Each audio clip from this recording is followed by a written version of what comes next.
La agenda parlamentaria de este primer semestre del año con nosotros a esta hora, el asambleísta de la bancada de Creo, Francisco Jiménez, de la Comisión de Desarrollo Económico. Asambleísta, buenos días.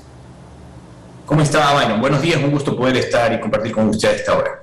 Bueno, entiendo que por la situación sanitaria y por prevención de más contagios, las reuniones se están realizando, las reuniones de las comisiones me refiero, de manera virtual. ¿Tienen previsto algún pleno para estos días?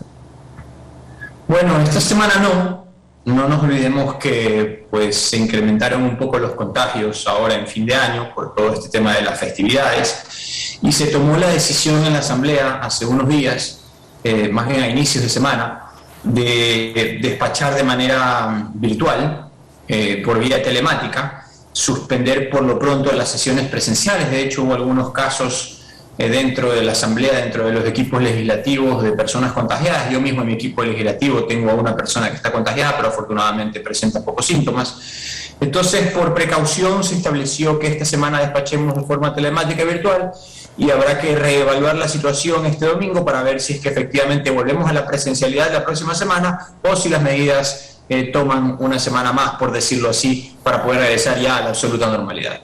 Bueno, había dos proyectos de ley que entiendo que por calendario tenían que haber sido retomados para los primeros días de enero. Uno era la definitiva aprobación de esa reforma al COIP a propósito de el aborto en caso de violación, y el otro, si no me equivoco, era la reforma de la ley minera.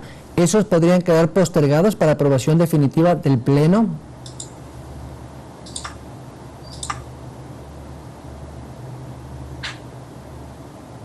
Francisco, no sé si me está escuchando, si me escuchó lo último. Hola.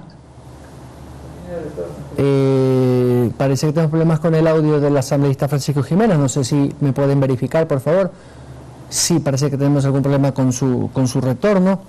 Dialogamos con Francisco Jiménez, es asambleísta de la bancada oficialista de Creo por la provincia del Guayas, y comentábamos sobre los proyectos pendientes de aprobación de la legislatura este primer semestre, y que, como bien nos ha dicho, las comisiones trabajan de manera telemática para evitar más contagios, porque ya se han registrado algunos de ellos dentro de los funcionarios del Parlamento. Vamos a ver si podemos volver a conectarnos con el asambleísta Francisco Jiménez. Vamos a dar una pequeña pausa para seguir en el diálogo con el asambleísta Francisco. A ver, ahora sí parece que lo tenemos. Asambleísta, ¿me escucha ahora sí? Yo sí lo escucho bien, sí. Yo también lo escucho perfecto. Muchas gracias. Volvemos al diálogo. Le preguntaba si es que conoce usted, dentro de la agenda parlamentaria, de los dos proyectos que estaban previstos, porque así lo dijeron las autoridades el año pasado, retomar tanto el definitivo debate para la aprobación de esa denominada ley para la prevención, o mejor dicho, el aborto por violación, y las reformas a la ley minera. ¿Esas quedarían postergadas? ¿Qué conoce usted? No, esas leyes se van a tratar. Bueno, el aborto es un tema muy polémico. La ley sobre la interrupción del embarazo, para ser un poco más específico, es un tema bastante polémico que genera algunas divergencias. Por lo tanto, es algo que se tiene previsto esperar un poco. Y lo de la ley minera es un tema de mucha actualidad. No nos olvidemos que tenemos el caso de Zaruma, que nos ha generado pues un montón de preocupaciones. Así que este es un tema que probablemente se trate dentro de las próximas semanas en la agenda legislativa. Igualmente hay otras 3 normativas que son bien importantes para nosotros, como en el tema de salud. No nos olvidemos que todavía seguimos inmersos en una pandemia que nos ha tenido un poco complicados y de la cual recién estamos tratando de salir de forma definitiva. El tema de seguridad también es una cuestión que va a entrar en la agenda legislativa seguramente en el primer semestre. Y finalmente la cuestión de las reformas laborales, que también ameritará una revisión seguramente en las próximas semanas que vienen. Por lo tanto, nosotros se podría decir que vamos a tener una agenda bastante copada en las próximas semanas. El presidente dijo el pasado lunes en un conversatorio que participamos que primero enviará la ley de inversiones y que será en cuestión de días, y luego, quizás en marzo, porque entiendo que va a socializar la reforma laboral. ¿Qué conoce usted de la ley para inversiones? Y entiendo que va a caer en la comisión de ustedes, de Desarrollo Económico. Sí, es una de las 3 patas de la mesa, ¿no? La ley en materia de inversiones es una promesa pendiente del gobierno.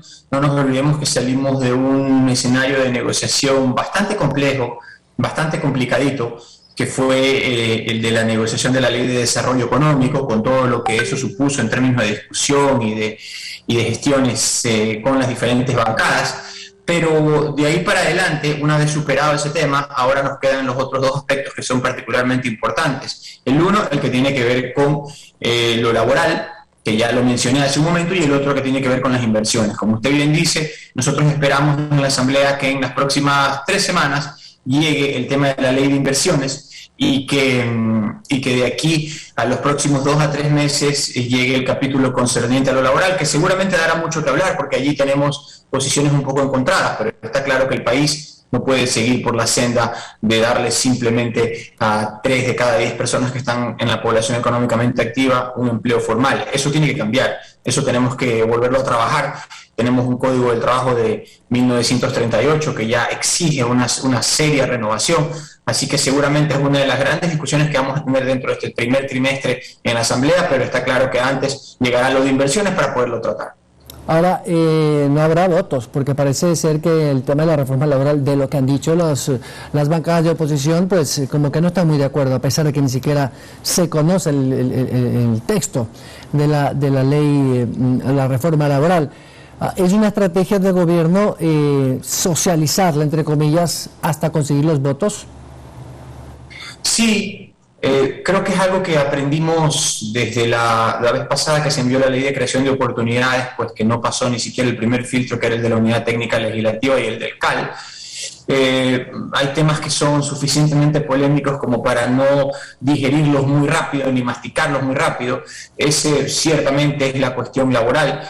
Yo creo que es bueno empezar a socializar los diferentes temas antes, aunque haber mandado ese proyecto de la Ley de Creación de Oportunidades también nos dio la posibilidad de conocer un poco a todos los asambleístas de las distintas bancadas. Nosotros ya teníamos algún anticipo de eso, pero a todos les permitió tener ya una primera vista de lo que podría ser la reforma laboral. Entonces ahora pues se puede utilizar ya ese conocimiento previo para poder darlo a conocer, socializarlo, ver que la ciudadanía haga sus observaciones. Como digo yo, masticarlo un poco despacio y luego ver qué es lo que finalmente vamos decidiendo los asambleístas dentro de la Asamblea Nacional. En el tema de inversiones es menos complicado porque es más dulce, no es garrote, ¿no? O sea, no estoy diciendo que lo otro sea garrote, pero es más tranquilo, más sencillo, son definiciones que le van a ayudar a prácticamente todo el mundo, entonces eso no debería ser un tema demasiado polémico, aunque bueno, en la Asamblea siempre se encuentran razones para discutir de todos los asuntos que se presentan allí, pero lo que sí está claro es que el país necesita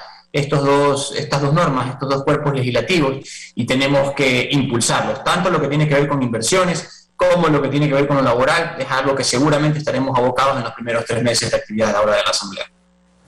¿Le preocupa al gobierno, digo al gobierno porque ustedes son parte del mismo, estas posibles movilizaciones y este ambiente crispado que está generando tanto los movimientos sociales como el sector indígena? Porque el señor Issa ha dicho que pues se mantiene en el tema de movilizarse. Digo esto porque las reformas que entraron por el Ministerio de la Ley y la actual política económica sobre todo no gustan a algunos sectores sociales.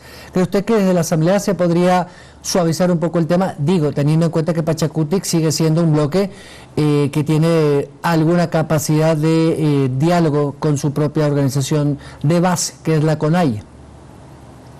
Bueno, el señor Issa parece que vive en el túnel del tiempo, ¿no? Parece que vive atrapado en algún periodo de la historia donde conoce solamente de movilizaciones, de marchas y de manifestaciones en la calle. El país ha seguido avanzando, el país ha querido ir solucionando sus problemas, el país tiene que tomar pasos hacia una reactivación económica.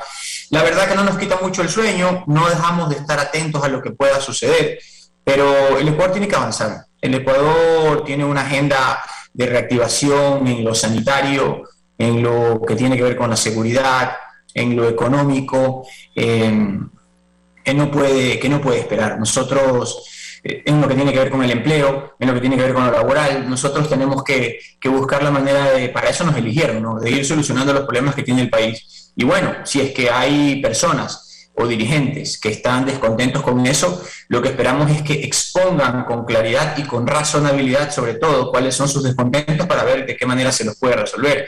Pero nosotros hemos perdido mucho tiempo. Hemos pasado mucho tiempo en discusiones estériles, en actitudes que no nos llevan absolutamente a nada, y por lo tanto hoy lo peor que nos puede pasar es mantener nuestro carro lleno de piedras. Y yo creo que eso es algo en lo que el gobierno está decidido a no dejarse arrastrar a ese carro lleno de piedras, sino a avanzar, a tomar las decisiones que se tienen que tomar por el bien del Ecuador y sobre todo por las grandes mayorías. Mire usted que hace apenas unos días el presidente ya entregó los primeros créditos al sector rural, tal como se lo había ofrecido en campaña, al 1% de interés y a 30 años plazo, créditos que van a permitir reactivar el agro, reactivar el campo, y ese tipo de decisiones. Se redujo también ya una pequeña parte porcentual del impuesto a la salida de divisas, se ha aumentado el valor del salario básico unificado en $25. Entonces vamos avanzando, vamos tomando medidas que van permitiendo al Ecuador ir sacando la cabeza fuera del agua, y no podemos permitir que haya gente que lo tenga que mantener atrás. No quiere decir que no se vayan a escuchar, ojo, los reclamos justos que tenga la sociedad civil, la dirigencia y los sectores políticos. Por supuesto que hay que escucharlos. Lo que no puede pasar es que nos dejemos empantanar en esas discusiones y que no tomemos las decisiones que el Ecuador requiere y la gente necesita. Asambleísta, estoy con el tiempo. Muchas gracias. Gracias a usted, Byron. Un gusto como siempre. Gracias. Francisco Jiménez, asambleísta de Creo por la provincia del Guayas, a propósito de la